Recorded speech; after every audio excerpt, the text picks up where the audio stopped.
Ladies and gentlemen, His Excellency the President of India, Dr. Kalam.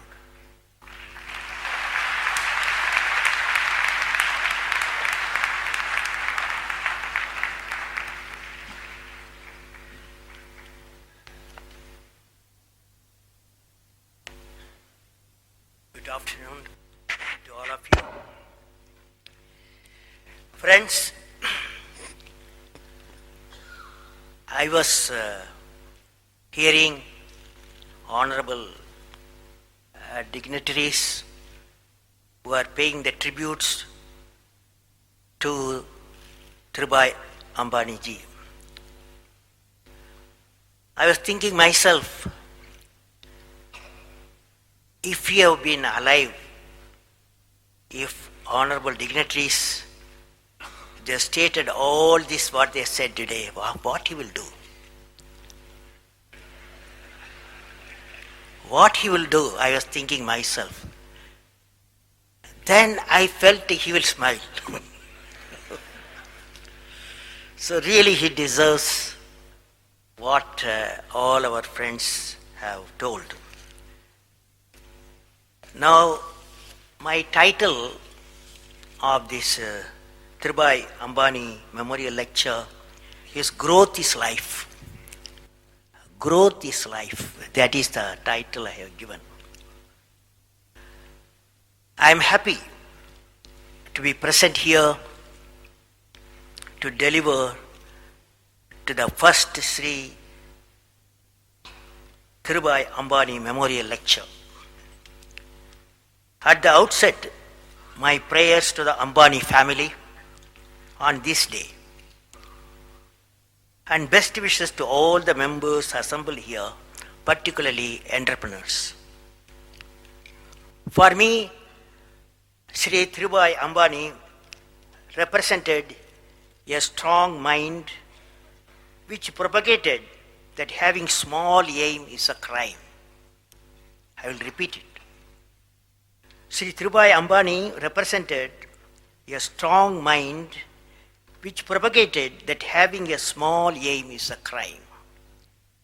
His actions gave courage to the small entrepreneurs to think big and work towards it. His legacy will be always remembered to having imparted hope to the budding entrepreneurs and instilled courage in them to take risks and face all odds bravely to accomplish these goals. Having successfully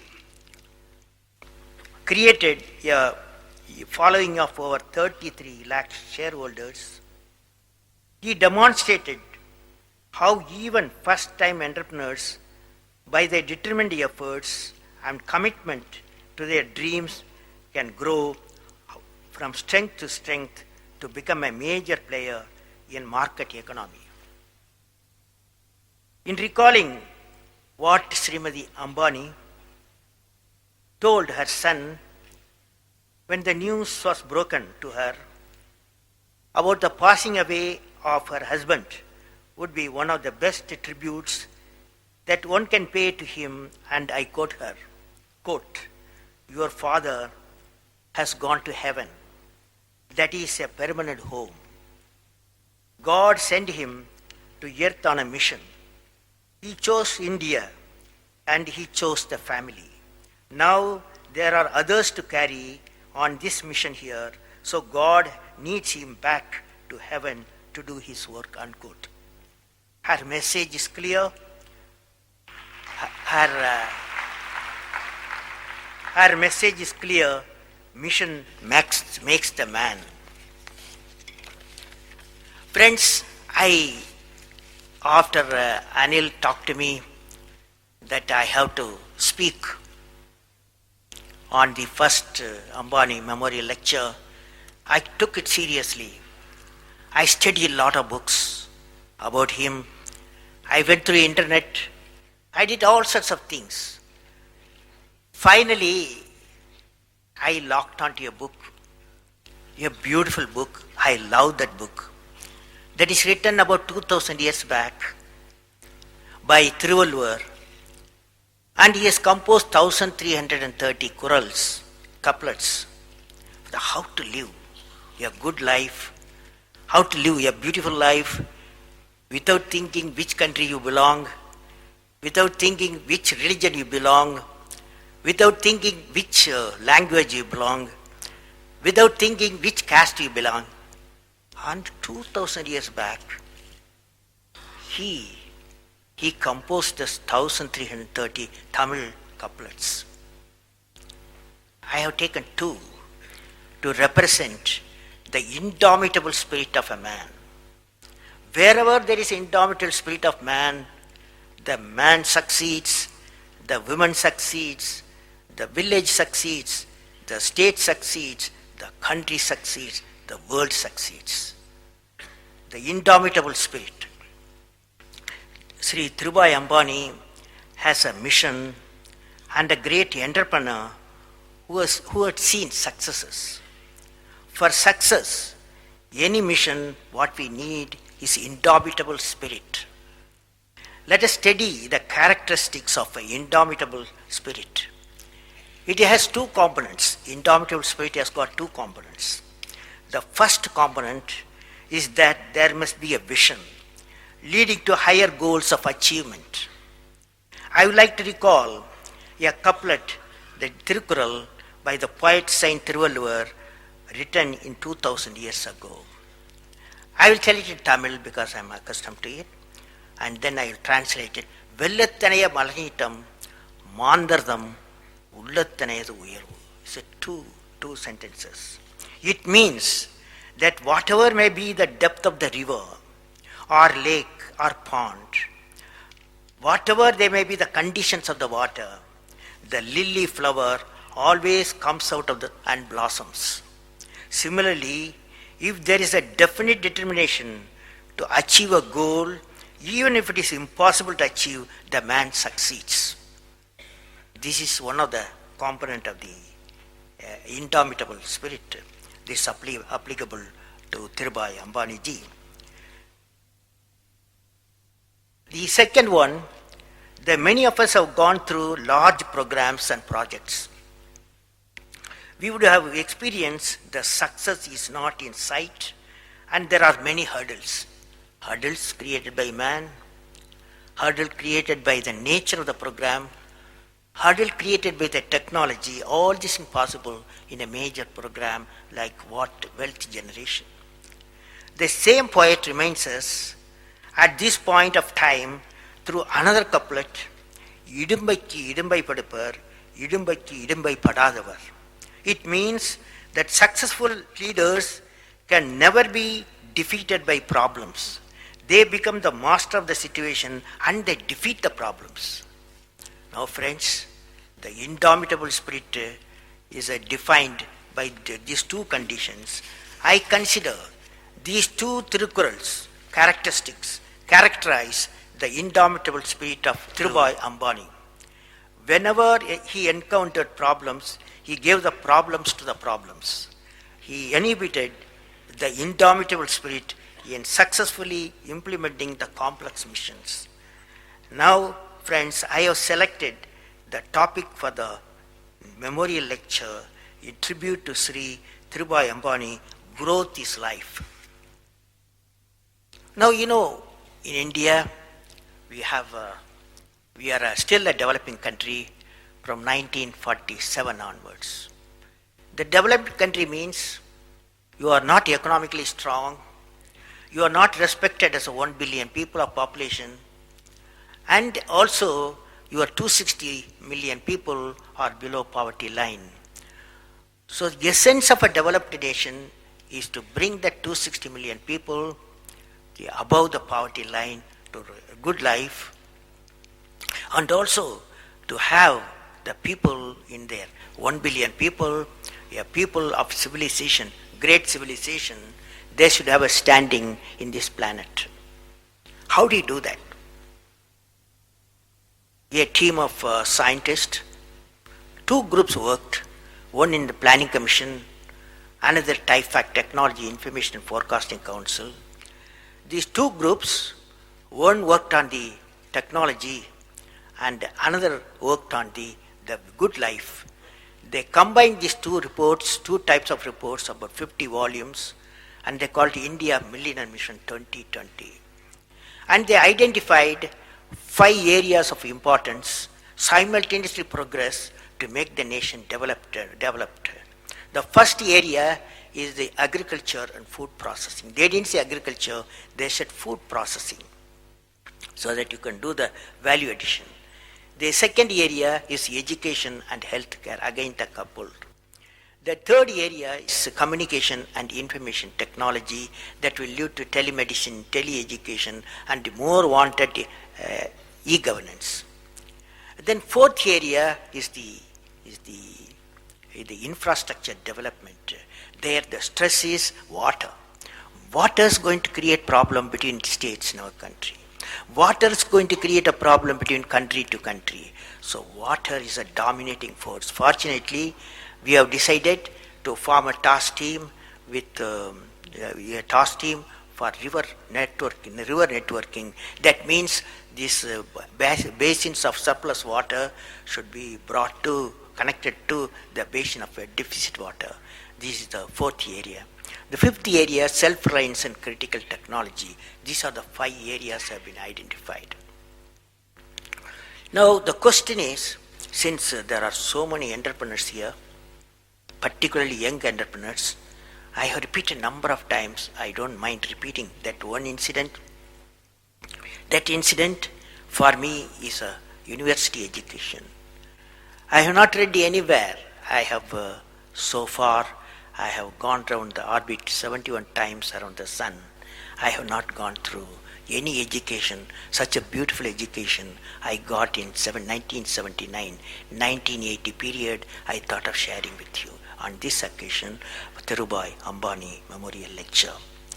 It is like this, 1979, August 17th, we were ready for launch of a satellite launch vehicle with 44 subsystems and thousands of components.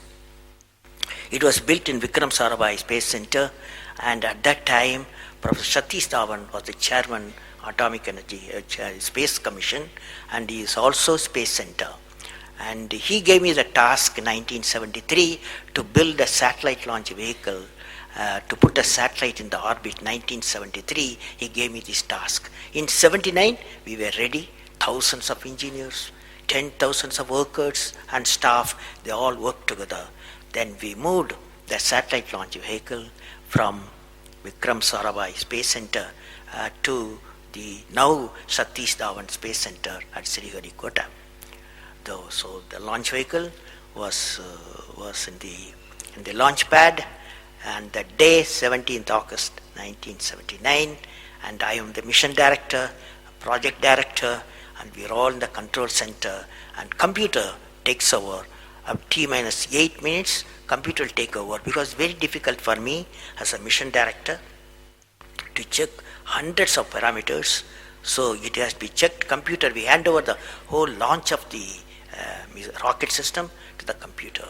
So when T-minus 8 minutes came, I handed over to the computer for the launch on 17th August 1979. And thousands of people are waiting for the launch mission centers, and they are working throughout the country and some downrange stations. Exactly at T-minus 8 minutes, computer took over. And then at T-minus 4 minutes, computer put a hold. It says, don't launch. So we were all, because at that time, the whole rocket system is alive, and every explosive system, propellant system, electronic system, all are on, ready to launch. Computer says, don't launch. At T-minus 4 minutes, then immediately a computer printout comes out. There is some problem in the second stage control system. There's a leakage, so you don't launch. Behind me, there are a number of experts, 6-7 experts, my expert 10 years, 20 years experienced people. I turn to them, and they are in their computers to find out what happened, and they tell me within a minute. They say there's a problem in the second stage control system, and we cannot launch. Computer says, but we believe as experts, igniter, that is oxidizer, sufficiently more there, even though there's a leakage in the system, you can launch. They asked me to launch. That is, I can say to the computer to shut off the computer, I can manually launch the rocket system. I discussed with my experts, I believed in them, I agreed with them, I am responsible for it. I immediately put the rocket in the manual mode. So rocket took off, 100 seconds, beautiful launch, and the rocket first stage did its job. It's a 4-stage rocket system. Then the second stage took off. Within a minute, within a second, we got into spin. That means it should be steady. It's a controlled rocket system by a guidance system. But it was going to the spin. I knew I lost the rocket system. Within few seconds, instead of putting the satellite in the orbit, the whole system went to Bay of Bengal. So it was a failure. And then how do you handle a failure? It's very important for entrepreneurs. Life is not so simple. We have to handle the failures with stout heart. My chairman, that is the Professor Satish Dhawan, exactly at 6:30, I was very tired of continuously working. He come to my room, you join me for a press conference. On that day, in the morning, there's a press conference. Hundreds of press reporters, media people have assembled. Professor Satish Dhawan told me, I am going to handle the press conference. You are going to come with me. He took me there. And there was a press, the national press, international press. They asked a lot of questions. How can you put 20 crores in Bay of Bengal, one guy asked. And like that, so many serious questions. After all, people will ask questions, the people's money. So like that, number of questions were there. And Professor Satish Dhawan said, yes, it's a failure. First time we have launched, we have gained a lot of system, and definitely we will succeed. I will give all the support to my technologies. I'll give all the supports to my scientists. We will succeed in a year's time, he said. Friends, did you observe what happened there? I am the mission director. I am the project director. I have failed the missions. With me, 5,000 people have worked. But chairman, Indian Space Research Organization, he took the responsibility of the failure. He completely switched my failure to his failure. This is the leadership quality.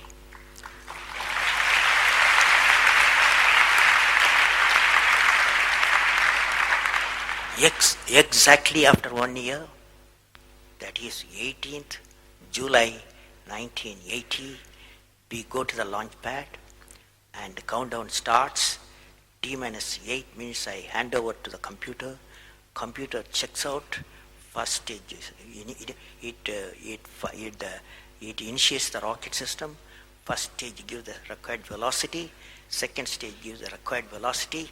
Third stage gives the required velocity, and fourth stage required the escape velocity for the put the satellite in the orbit.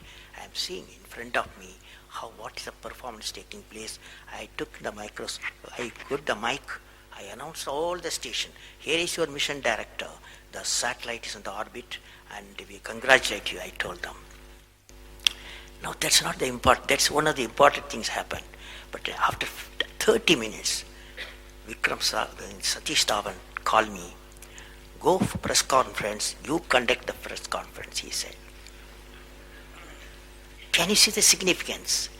Failure he took it, success he gave me to my team. This is a great lesson. It's a great lesson.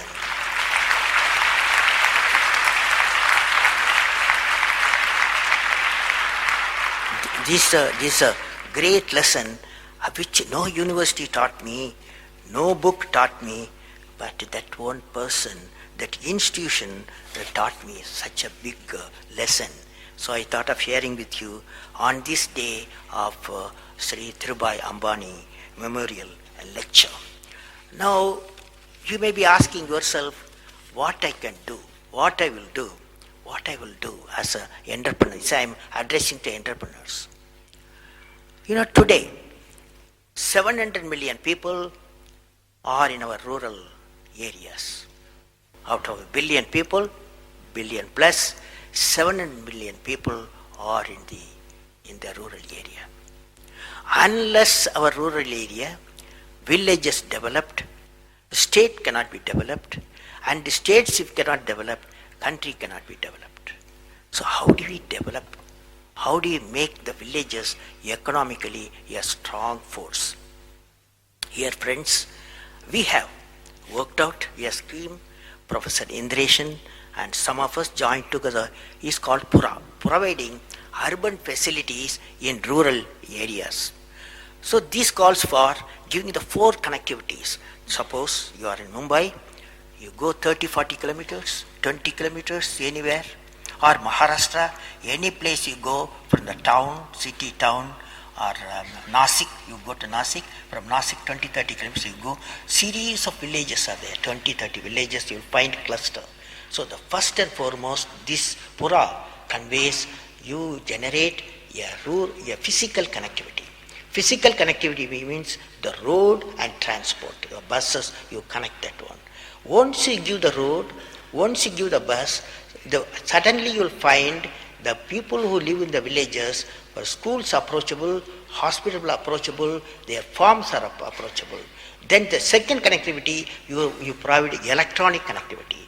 That is, electronic connectivity means a telephone and also the internet kiosk. Once you give the telephone, internet kiosk and the physical connectivity, you will find telemedicine, tele-education, e-governance, e-commerce will enter in the big way in the village community. The third area we have to provide is knowledge connectivity. Knowledge connectivity, school already will be there, but you do the tele-education setup and also vocational training. You teach the students vocational training. When he leaves the school, 10+2, he will go with a certificate that he is a good maintenance engineer, or he is a good maintenance mechanic, or he is good a programmer, or in girls good nurses, like that it will happen. So you will find the 3 connectivities if you give, physical connectivity, electronic connectivity, and the knowledge connectivity, then the village complex will become, you have the economic connectivity. This I suggest to you, each one of you, or a group of you, entrepreneurs can join together with the bank. There are banks who give the loan with low interest, and so you manage this providing urban facility in the rural area, and this is one of the best opportunities in front of us, and particularly for bold entrepreneurs. Finally, friends, I would like to convey a creative leadership. What is a creative leadership?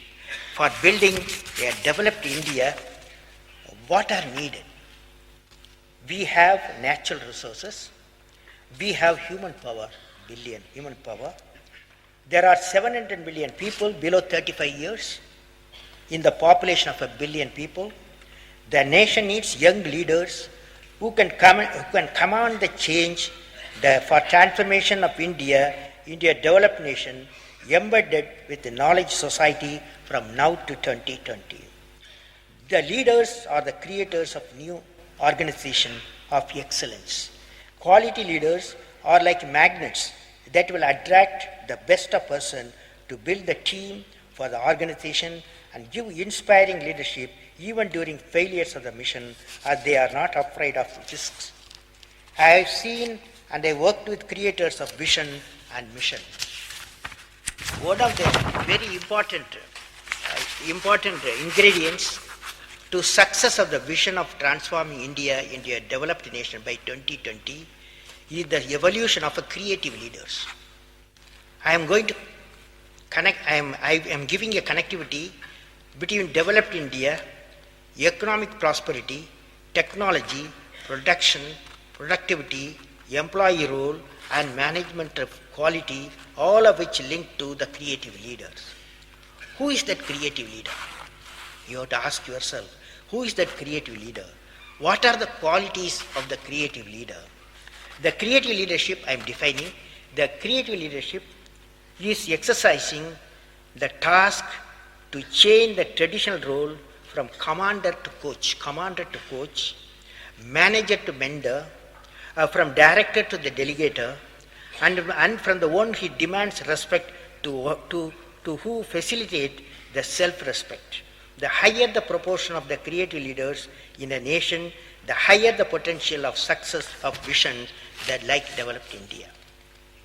In conclusion, reverence for life is indeed possible in real sense if a philosophical thought of reverence can be transformed into action by empowering various components of the society. When the child is empowered by the parents at various phases of growth, the child gets transformed into a responsible citizen.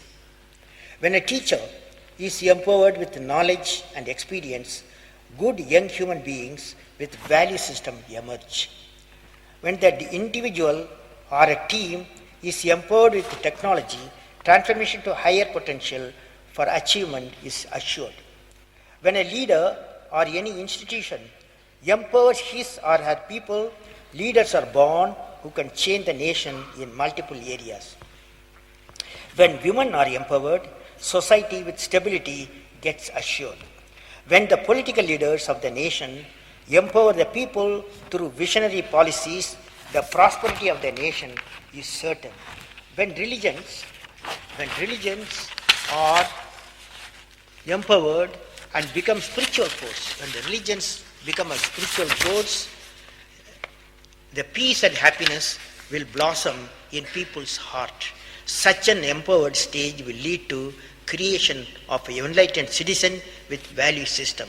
Here I suggested a solution by evolution of an enlightened human being with a combination of education with value system, religion graduating to spiritualism, and visionary policies for prosperity. Based on the core competence, India has experience with great qualities of leadership to manage the nation of billion people with various dimensions, every aspect of life. Now we should not allow any religion or any individual fanaticism to endanger our nation, because nation is very important compared to any individual or any party or any religion. My best wishes and greetings to all of you. God bless you.